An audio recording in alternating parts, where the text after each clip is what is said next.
और अपर मुख्य सचिव अवनीश अवस्थी इस वक्त प्रेस कॉन्फ्रेंस कर रहे हैं, आपको सीधे वहीं पर लेकर चलते हैं। कानपुर के वरिष्ठ अधिकारियों को फोन करके कहा और ये पूरे प्रदेश के लिए उन्होंने बार बार इस बात को बल दिया है कि हॉटस्पॉट क्षेत्र में प्रत्येक घर को सैनिटाइज किया जाए।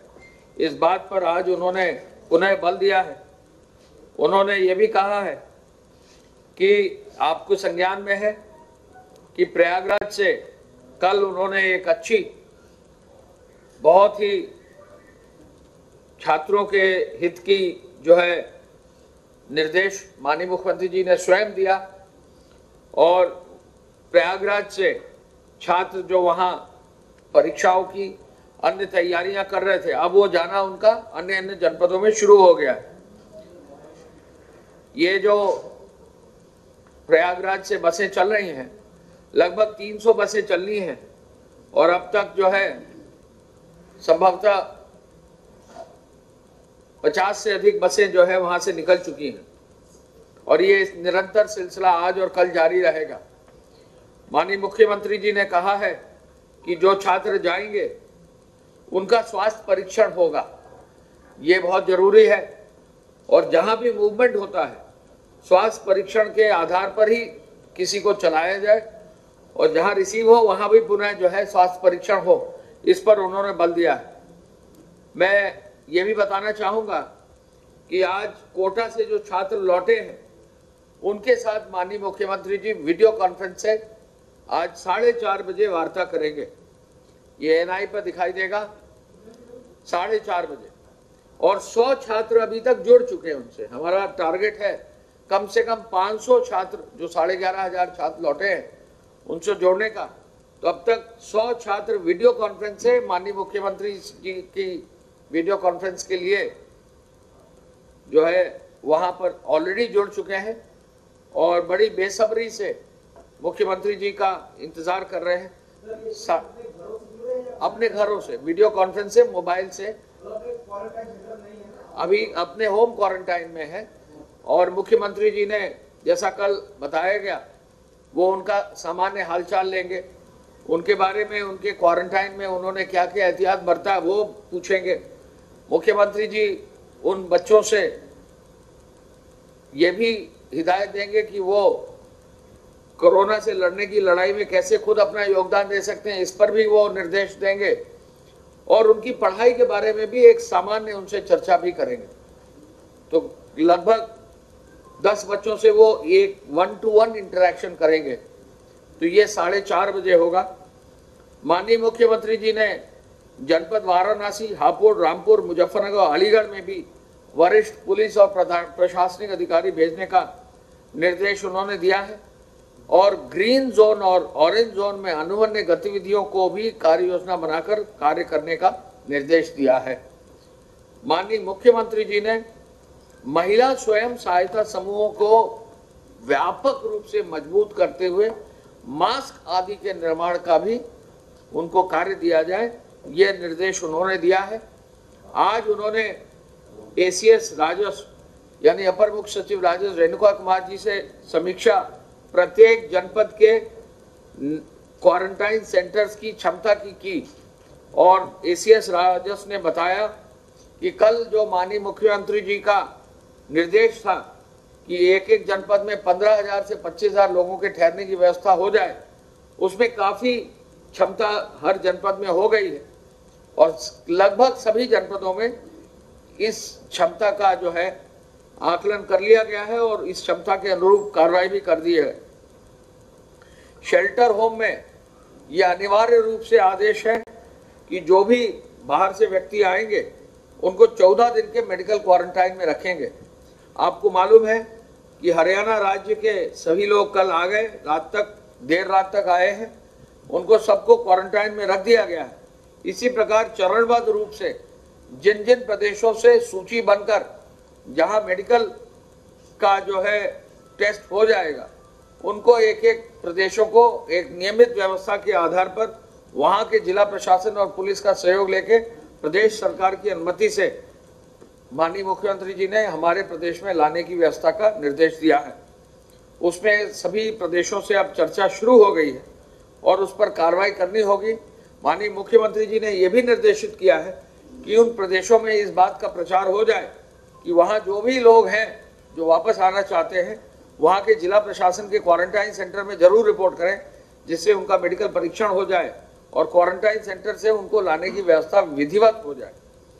माननीय मुख्यमंत्री जी ने L1, L2 और L3 अस्पतालों के और शेल्टर होम्स और क्वारंटाइन सेंटर्स के निरीक्षण का भी निर्देश पुनः दिया है। क्वारंटाइन सेंटर पे कोई कमी न रहे और किसी को कोई शिकायत न मिले तो जो वरिष्ठ प्रशासनिक अधिकारी गए हैं उनको भी स्वयं कहा है कि वो क्वारंटाइन सेंटर्स देखें, और जिलाधिकारी और SSP को कहा है कि अपने क्वारंटाइन सेंटर जो भी जनपद स्तर पर है उनको वो स्वयं डेली जाकर देखें, जिससे कि कहीं कोई दिक्कत न रहे।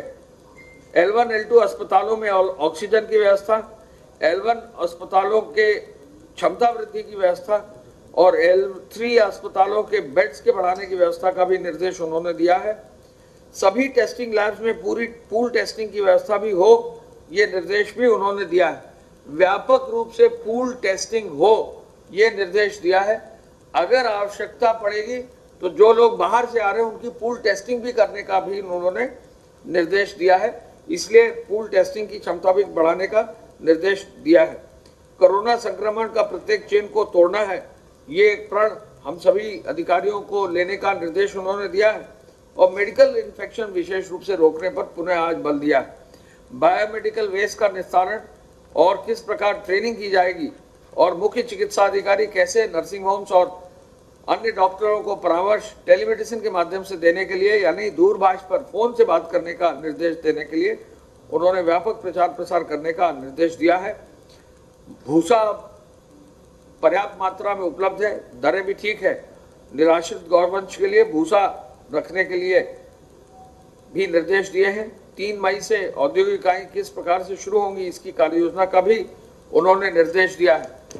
मैं आपको ये बताना चाहूँगा कि निर्माण कार्यों में और औद्योगिक इकाइयों को चलाने में निरंतर वृद्धि हो रही है और आज 7,425 औद्योगिक इकाइयाँ शुरू कर दी गई हैं। लगभग 1,30,35,00,000 लोग, 1,33,000 लोग श्रमिक जो है इन औद्योगिक इकाइयों में ऑलरेडी काम कर रहे हैं। 1,33,000 जो सतत इकाइयां हैं वो 269 अब हो गई हैं। चीनी मिल अब 38 चीनी मिल अपना गन्ना पेराई का काम कंप्लीट करके उनको बंद किया गया है। वो 119 में से 38 चीनी मिलों में काम पूरा हो गया। अब 81 मिल ही केवल क्रियाशील है और दिनों दिन में जो है ये क्षमता का जो है विस्तार होता जा रहा है और सभी चीनी मिल अपना गन्ना पेर ले रहे हैं। आज तक 16,689 करोड़ रुपए का जो है गन्ने का भुगतान हो गया है। ईंट भट्टों पर काम चल रहा है। एक निर्देश मुख्यमंत्री जी ने दिया है कि यदि कहीं भी ईंट लेकर कोई जा रहा है तो उसको न रोका जाए, न पुलिस न प्रशासन रोके। ईंट का ले जाने का, लाने ले जाने का कार्य, छड़ का, निर्माण सामग्री का, गिट्टी का, तो मेरा ये अपील है, बालू सभी चीज लाने ले जाने के लिए कोई रोक नहीं। तो ये निर्देश आज जारी गृह विभाग की ओर से कर रहे हैं। तो कंस्ट्रक्शन के कार्य जो है ग्रामीण क्षेत्र में जहाँ अलाउड है, हाँ वो हाँ तो वो भी निर्देश दिया गया है कि कहीं रोका न जाए। तो ये निर्देश आज लिखकर भी जा रहे हैं और उस कार्य को भी आज सुनिश्चित किया जाएगा जिससे कल तक इस तरह की शिकायतें हैं इनको दूर किया जा सके।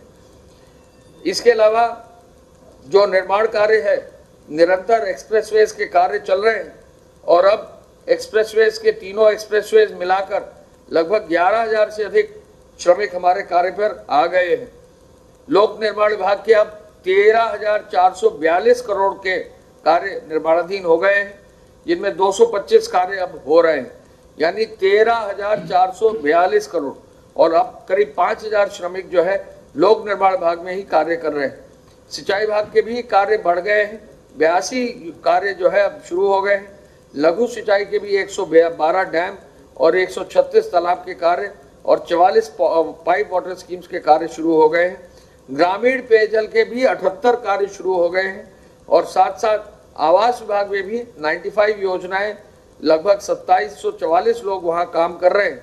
और एक चीज और आपको बता दें, जो पटरी दुकानदार और वेंडर्स हैं उनके माध्यम से आपूर्ति चेन बनाने के लिए 1,01,118 लोगों को जोड़ दिया गया है। ग्राम पंचायतों में निरंतर सुधार हो रहा है, वहां पर भी लगभग 25,000 ग्राम पंचायतों में अब काम चल रहा है। कोविड के अंतर्गत जैसा हमने आपको बताया, क्वारंटाइन सेंटर्स की तैयारी बहुत मजबूती से की जा रही।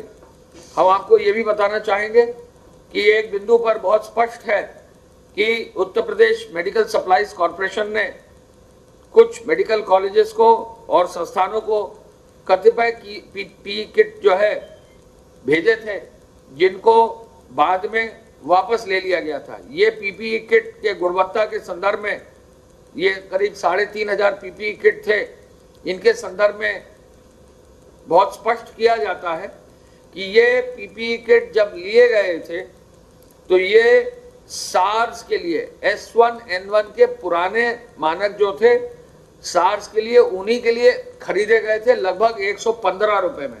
आज की तारीख में जो पीपीई किट नए मानक आ गए हैं, उन मानक में 1,086 रुपए में खरीदा जा रहा है। ये पुराने पीपीई किट थे। शुरुआत में जब किट्स उपलब्ध नहीं थे नए मानकों के, उन किट्स के एवज में कुछ अस्पतालों को ये भेजा गया था। इन किट्स को बाद में वापस ले लिया गया जैसे ही नई सप्लाई आनी शुरू हो गई। ऐसे में कोई इसमें गड़बड़ी नहीं है। आकस्मिकता को दृष्टिगत रखते हुए इन किट्स को जो है भेजा गया था। ये सार्स के लिए थे, ये किट के मानक सार्स के अनुसार थे, और चूंकि पहले उपलब्ध नहीं थे तो इनका प्रयोग शुरुआत में इसलिए किया गया था कि बिना किसी सुरक्षा के बेहतर है कि कोई न कोई व्यवस्था जो उपलब्ध था वो करा दिया जाए।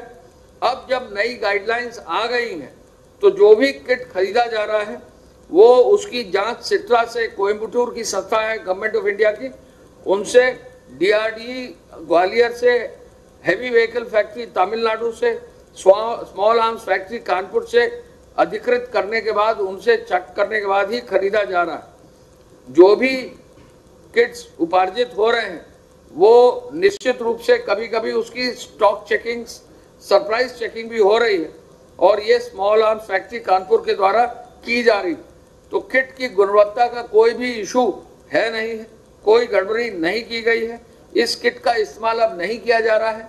जहां भी इनको भेजा गया था उनसे वापस भी लिया जा रहा है, लेकिन DGME के इस गोपनीय पत्र को जो भेजा गया था इन किट्स को वापस लेने के लिए, उसको चूंकि लीक किया गया, जानबूझकर भ्रम पैदा करने की स्थिति की गई, इसकी जांच की जा रही है किसने और कहां से ये लेटर लीक किया गया।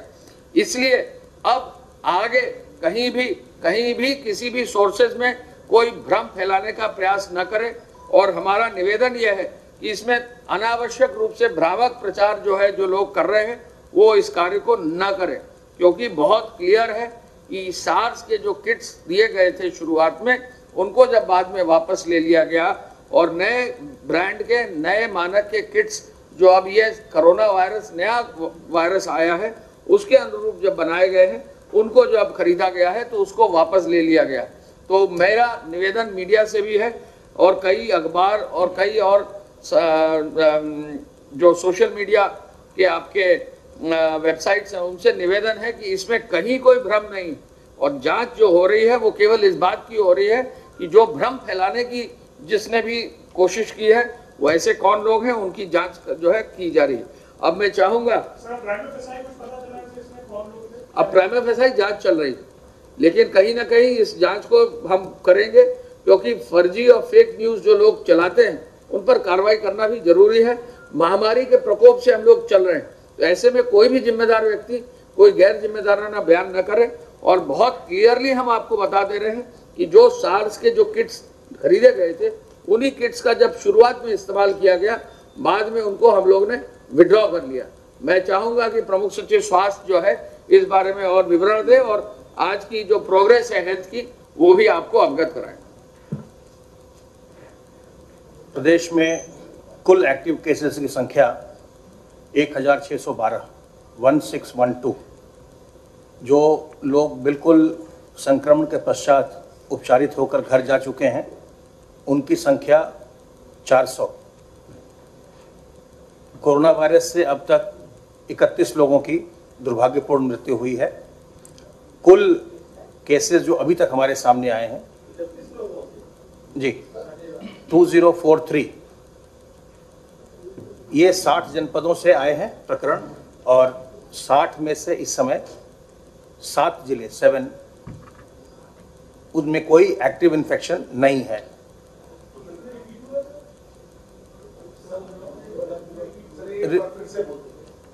साठ जिलों से प्रकरण आए हैं संक्रमण के अभी तक 15 जनपदों में अभी तक संक्रमण का कोई भी प्रकरण नहीं आया है, और इन 60 में से 60 में से 7 में अभी कोई एक्टिव इन्फेक्शन इस समय नहीं है। कुल जो सैंपल की जांच की गई कल वो 4384 4384, और सैंपल जो भेजे गए वो लगभग 2900। मेडिकल इन्फेक्शन को रोकने के लिए, क्योंकि अब जो हमारे सामने एक बड़ा सोर्स निकल के आ रहा है इन्फेक्शन का, वो मेडिकल